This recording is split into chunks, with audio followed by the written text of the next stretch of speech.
In 1960, a monster hunter by the name of Tim Dinsdale packed up his belongings, kissed his wife and children goodbye, and left his home in the south of England to come here to the bonny banks of Loch Ness to go monster hunting.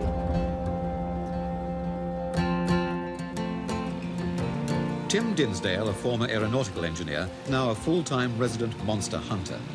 He literally lives on the loch in his boat, the Waterhorse. It's a very difficult job, no doubt about that. The photography is difficult, the conditions are difficult, the odds are difficult. People get disappointed and put off. But we'll get a lot of film, and we'll get some very dramatic stuff. And people will be very surprised, I think.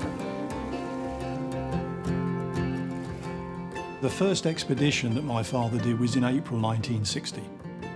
Well, I was acutely aware that Dad was going off monster hunting. He had acquired a camera and he was setting it up, tinkering with it. All was loaded into the 1950s Austin Anglia that he had. And I can remember that he removed the passenger seat, and that would be where the tripod would go, and he'd be able to drive along and, like an air gunner, would be able to fire through the window. What was needed was a movie film, and in April 1960, Tim Dinsdale got it. Tim, how close are we to the exact spot where you had your famous film shots? Well, pretty close.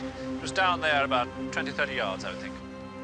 Inside the car, I had the camera on a tripod on my left, and I stopped the car, had a fairly quiet look at it through binoculars, and while I was watching it through binoculars, I could see it very clearly.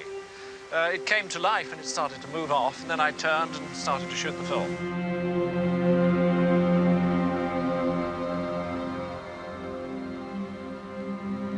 While I was watching it, it started to move.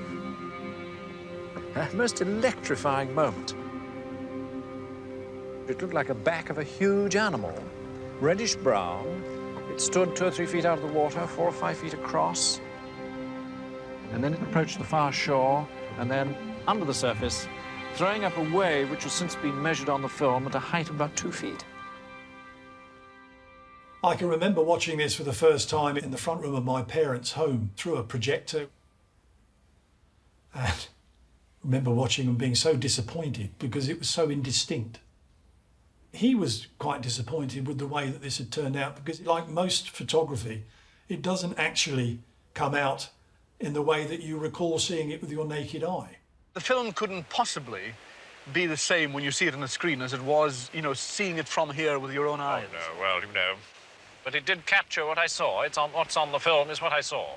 And he was completely convinced, which is why he spent so much time and virtually the rest of his life trying to get a better piece of film of it. Well, I'm going to go on, if necessary, for 20 years, because I think that's a fair research period for anybody, and I shall then be 55. The film may have been in black and white, but Tim Dinsdale talked in Technicolor. His enthusiasm, his conviction, his integrity inspired others to come hunting for the monster.